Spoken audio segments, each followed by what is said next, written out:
En el año 1968, hace 51 años, cuando conocí a Jesús como mi Salvador y Señor, tanto impactó esa experiencia en mi vida.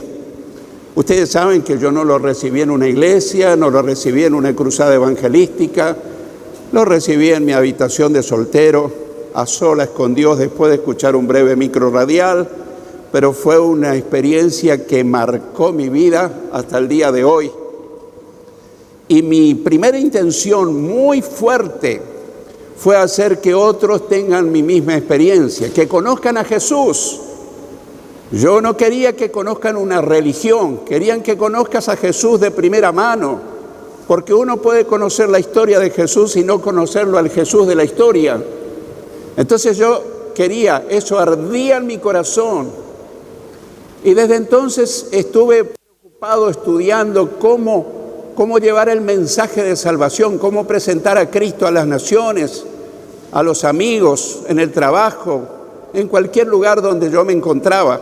Y asistí a muchos congresos, a muchos seminarios de Igle Crecimiento y aprendí muchísimos métodos de células, de reuniones en las casas, reuniones masivas, pero también escuché y aprendí lo que es el evangelismo personal, persona a persona, mano a mano.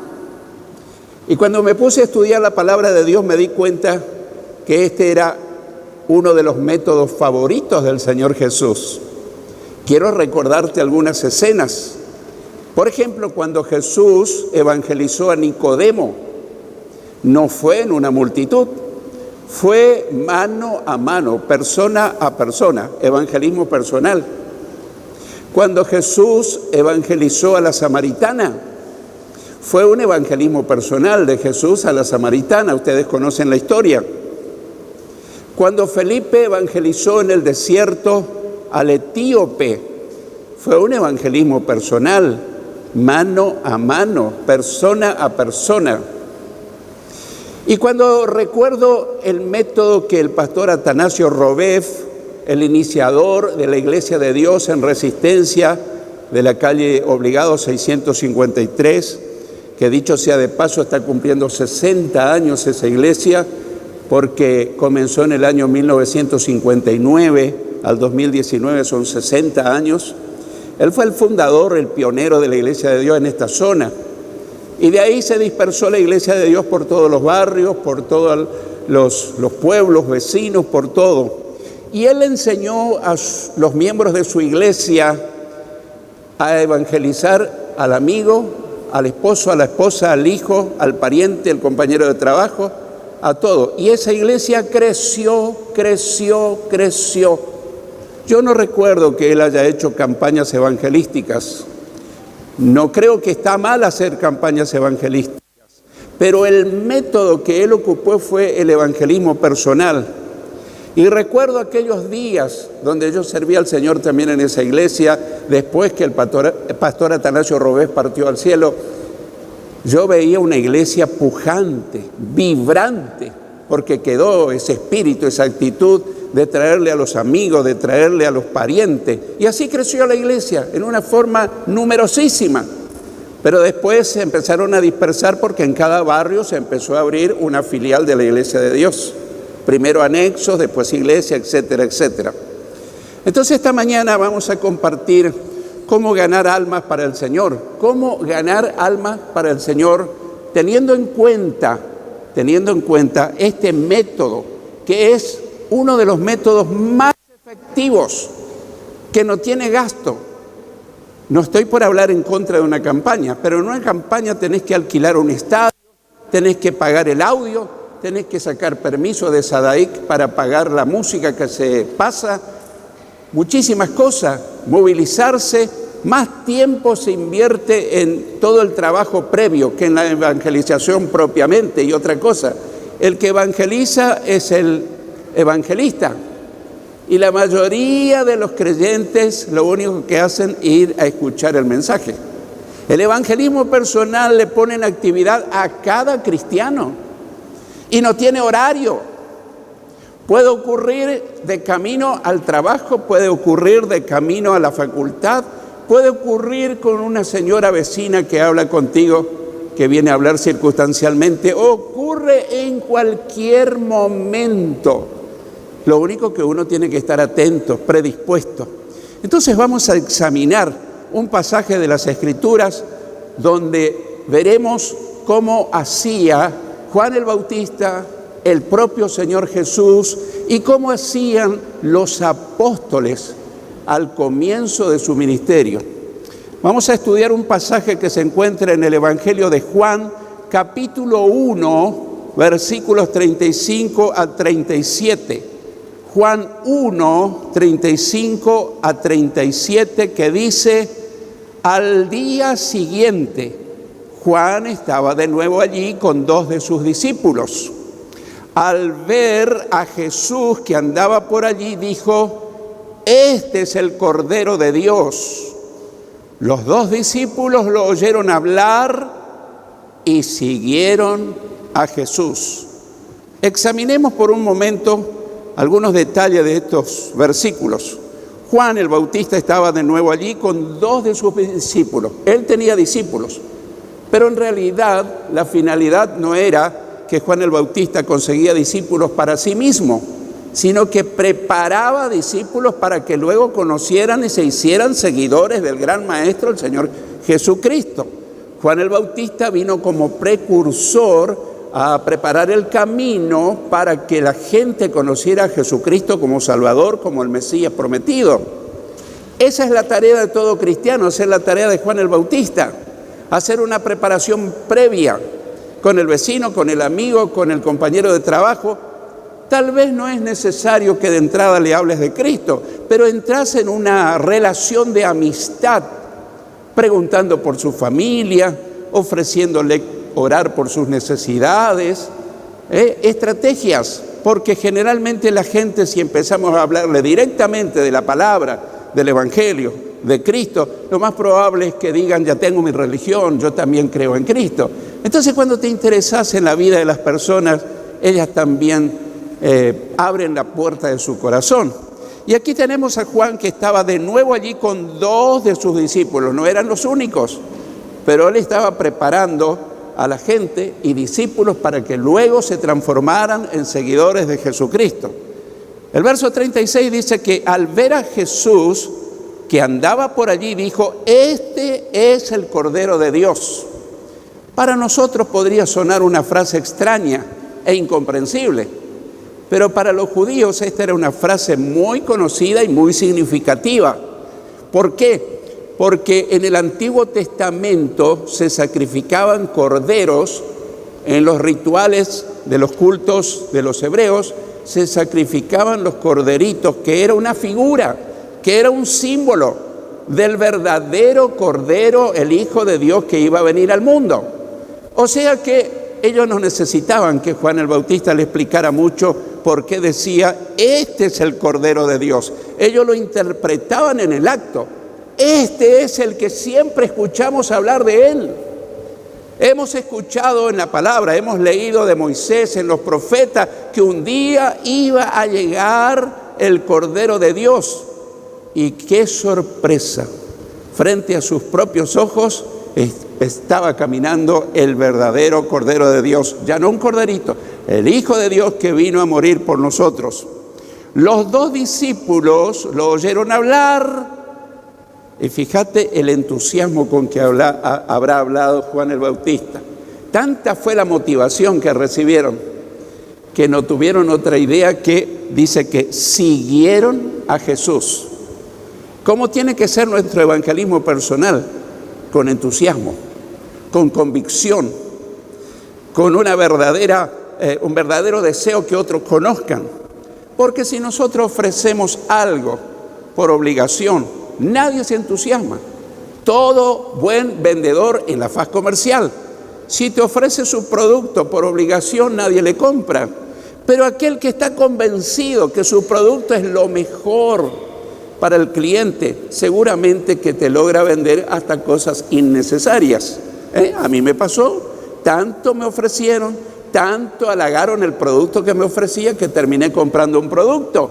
Y después dije, ¿para qué lo compré? Y ahí me di cuenta que era el entusiasmo del vendedor. Nosotros no somos vendedores de Cristo, pero somos quienes anunciamos. ¿Pero cómo lo hacemos? Con entusiasmo. Todo depende si yo he tenido un encuentro personal con Cristo. El que no tuvo un encuentro personal con Jesús no puede hablar de Él, porque no lo conoce. Lo conoce de oídas. Me contaron la historia, dicen que Jesús es así. Pero aquel que tuvo un encuentro con Jesús habla con entusiasmo, habla con convicción. Y como yo tuve mi encuentro personal con Jesús el año 1968, hace 51 años, fue un impacto tan grande que a partir de ahí me puse yo a comentarle, a hablarle, a tratar de convencerle, de ofrecerle a Jesús a mis compañeros de banco, porque en ese momento yo trabajaba en la docencia, pero luego enseguida fui a trabajar al Banco Nación y éramos muchísimos. Y yo empecé mi tarea de hablarle de Cristo. Obviamente que algunos lo rechazaban, algunos se burlaban, pero algunos escuchaban y aceptaban el mensaje. Eso va a ocurrir con tu vida. A veces uno tiene miedo. ¿Será que va a aceptar?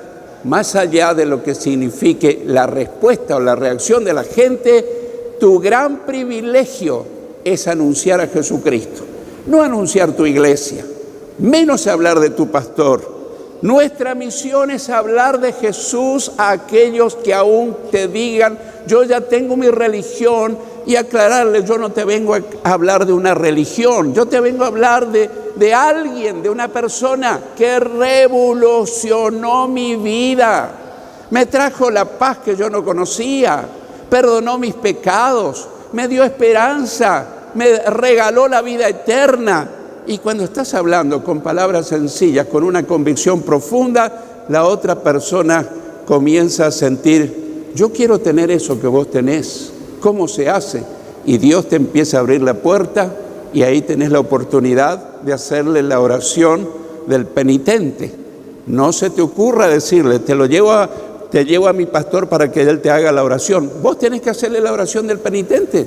Allí, en el sanatorio, en la calle, en el parque, en el supermercado, en cualquier lugar. No tengas reparo en gastar unos minutos porque esa es la hora decisiva. Esa persona pasará de las tinieblas a la luz, del reino de Satanás al reino de Jesucristo, y habrás hecho la mayor tarea que Jesús espera de un cristiano. Uno puede estar muy activo en la iglesia, haciendo cosas muy valiosas, pero yo quiero decirte algo, sin subestimar todas las demás tareas. La tarea, con mayúscula, la que más galardones va a tener, la que Jesús más desea que hagamos, es que le hablemos de Él al mundo entero. Que le hablemos a todas las personas. Él lo dijo, vayan por todo el mundo y prediquen el evangelio a toda criatura.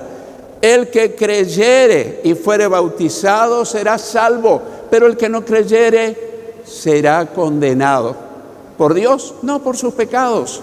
Porque Jesús no envió, o Dios no envió a Jesús para condenar al mundo, sino para que el mundo sea salvo por Él. Entonces tenemos que estar atentos porque esa oportunidad se va a presentar probablemente hoy de regreso a tu casa, probablemente mañana cuando vas en el colectivo, probablemente cuando estés haciendo cola en el banco, etcétera, etcétera, etcétera. Lo único que tenés que estar es con un corazón dispuesto. No pretendas aprender nada de memoria porque eso no funciona. Es algo frío, es algo mecánico. Así que tanto fue el entusiasmo de Juan el Bautista que dice que siguieron a Jesús. Los versículos 38 y 39 dicen, Jesús se volvió y al ver que lo seguían les dijo, ¿qué buscan? Ellos le dijeron Rabí, que traducido significa maestro. ¿Dónde vives? Les dijo, vengan y vean. Ellos fueron y vieron dónde vivía y se quedaron con él aquel día porque eran como las 4 de la tarde. Ahí tenemos algo que tenemos que llamar la atención. Así que Jesús se volvió y les preguntó, ¿qué buscan? Yo creo que Jesús sabía la inquietud, porque Jesús sabe todas las cosas, pero era para empezar un diálogo con estos dos varones. Rabí, que traducido significa maestro, ¿dónde vives? Y quiero que observes, él podía haberle explicado dónde vivía, cómo eran sus hábitos, sus costumbres, pero él no hizo eso. Él los invitó a venir y comprobar personalmente cómo era su vida. Esa es la misión del que evangeliza personalmente. No uses tiempo en explicarle a alguien cómo es Jesús, porque uno que no lo va a entender. Lo mejor es hacer que la persona conozca en un encuentro personal con Jesús. Podés decirle, mira, yo te podría explicar, pero mis palabras quedarían cortas para que lo conozca realmente en su grandeza, en su majestad, en su amor, en su poder, en su misericordia. Él puede hacer milagros, Él puede perdonarte todo pecado. Él vino para buscar y salvar lo que se había perdido, toda la raza humana, y todos somos pecadores y estamos separados de Dios. Y de continuar en el pecado nos espera la muerte temporal y eterna, pero la dádiva de Dios, el regalo de Dios, es la vida eterna en unión con Cristo Jesús. Así que nuestra misión no es explicar, nuestra misión es procurar que la persona que no conoce a Cristo tenga un encuentro con Él. Jesús usó este método. Vengan y vean. Ellos fueron y vieron dónde vivía.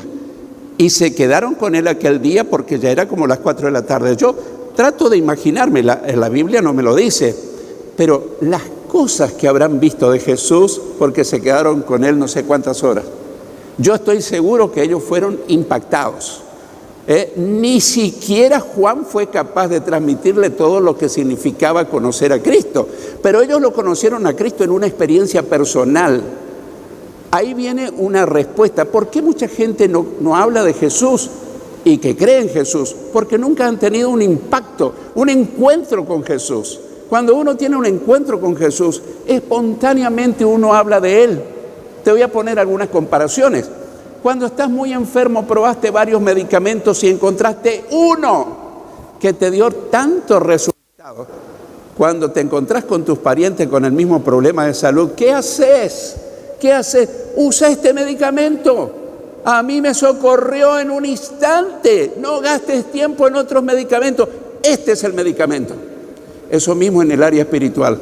Cuando vos tenés un encuentro verdadero y probás y conocés qué grande es Jesús, qué amoroso, qué tierno, qué perdonador, no podés hacer otra cosa que hablar de Él. Es más, te digo, esta es la evidencia de haber tenido un encuentro con Él. Pero si yo nunca hablo, pastor, de Él, no lo sé, es probable que nunca hayas tenido un encuentro personal con Él. Tal vez lo conoces de la historia, tal vez lo conoces de lo que enseña la Biblia, pero cuando tenés un encuentro personal con Él, lo menos que podés hacer es hablarle de Jesús. Yo recuerdo aquellos días que yo era nuevito en el camino de la fe.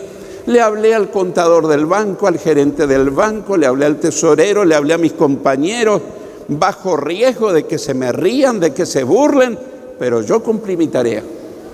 Algunos de ellos conocieron a Cristo, la gran mayoría no, pero la Biblia dice que tenemos que predicar el Evangelio a todos. No dice que nosotros tenemos que salvar a la gente. El único que salva es Jesucristo. Pero ¿cómo se van a salvar si no conocen a Cristo?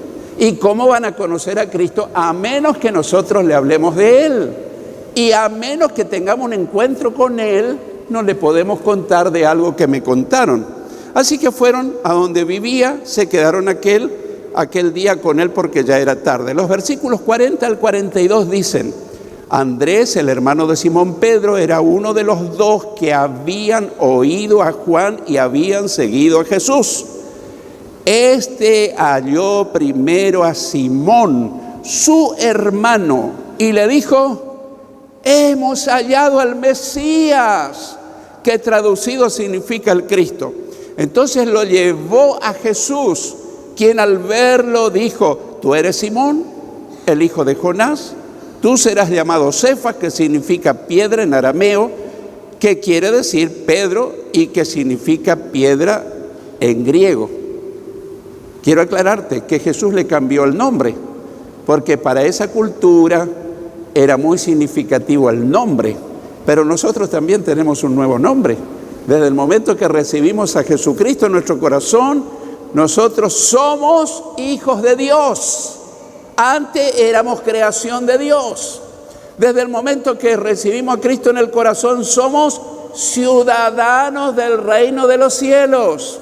Antes éramos ciudadanos del reino de las tinieblas.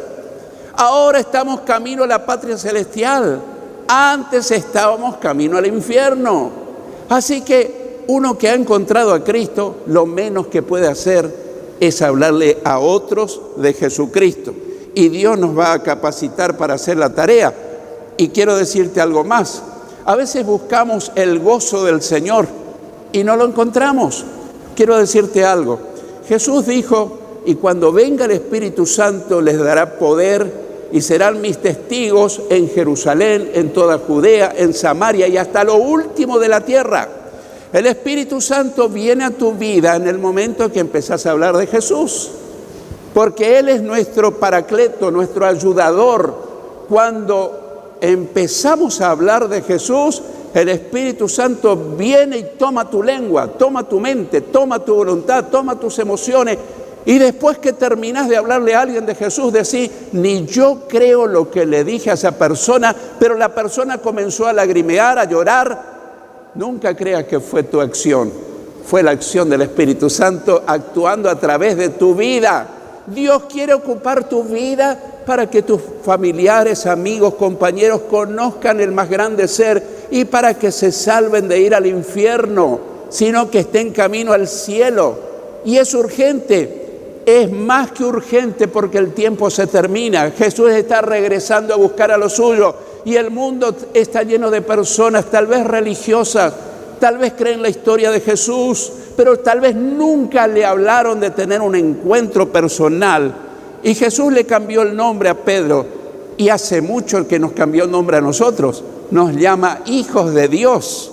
Los versos 43 al 46 dicen: al día siguiente Jesús quiso ir a Galilea y halló a Felipe y le dijo, sígueme. Ahí está haciendo énfasis en el llamado directo de Jesús a uno de sus futuros discípulos. Sígueme, sígueme. El siguiente verso dice, Felipe era de Betsaida, la ciudad de Andrés y Pedro. Y Felipe halló a Natanael y le dijo, hemos hallado a aquel de quien escribió Moisés en la ley y también los profetas, a Jesús, el hijo de José de Nazaret. Natanael le dijo, ¿y de Nazaret puede salir algo bueno? Y le dijo Felipe, ven a ver. Otra vez lo lleva a una experiencia. Natanael era un hombre sincero, un judío de pura cepa, como decimos. Y él sabía que el Mesías no podía haber nacido en Nazaret, tenía que ser un descendiente del rey David y tendría que haber nacido en Belén y tenía que haber nacido de una virgen. La pregunta es, ¿se cumplió eso en Jesús? Al pie de la letra. Pero Natanael no sabía, él pensaba que Jesús provenía originalmente de Nazaret, por eso dice, ¿y de Nazaret puede salir algo bueno? De nuevo te quiero llamar la atención, ¿cómo no le explica? No le explica Felipe, mira, te voy a explicar, Natanael, en realidad Jesús no nació en Nazaret, se crió en Nazaret, pero nació en Belén. Él es descendiente del rey David, él nació de la Virgen, él es el Mesías prometido, él vino a salvar al mundo. Pero él no gasta tiempo en explicaciones, él dice, ven a ver. Estoy tratando de enfatizar la forma. Nunca uses tanto tiempo en hablar, dando explicaciones. Tu misión y la mía es llevarle a tener un encuentro con Jesús. Porque si la persona no tiene un encuentro con Jesús, su vida va a seguir igual. A lo mejor lográs que venga a la iglesia, a lo mejor lográs que se bautice, a lo mejor lográs que él empiece a servir a Dios, pero todavía tal vez no nació de nuevo. Porque el encuentro con Jesús hace que su vida cambie radicalmente. La palabra de Dios dice de modo que si alguno se une a Cristo, es una nueva creación. Las cosas viejas quedan atrás y desde entonces todas son hechas nuevas. Ven a ver. en cada caso. Andrés, por ejemplo, no le dio explicaciones a Pedro. Le dijo, ven a conocerlo. Se trató de su hermano.